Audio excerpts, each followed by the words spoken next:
আসিফ নজরুল কাকা তুমি দেখো এই যে সব বেতন পাইছি আমরা, বেতন ক্লিয়ার আমাগো, ঠিক আছে সবাই বেতন পাইছি, কিন্তু আমরা টাকা পাঠাবো না, নয়াকারে না। কেন?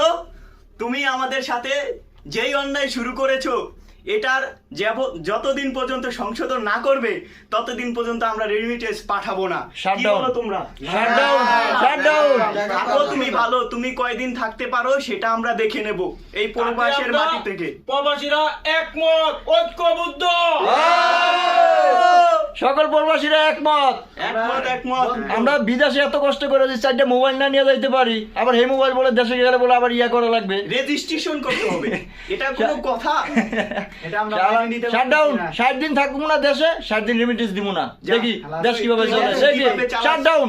ও সকল প্রবাসীদেরকে আহ্বান জানাচ্ছি, সবাই ঐক্য থাকেন, শাটডাউন ঘোষণা করলাম। বেশি বেশি করে ভিডিওটা লাইক দিবেন, শেয়ার দিয়ে রাখবেন, সবাই শেয়ার করেন।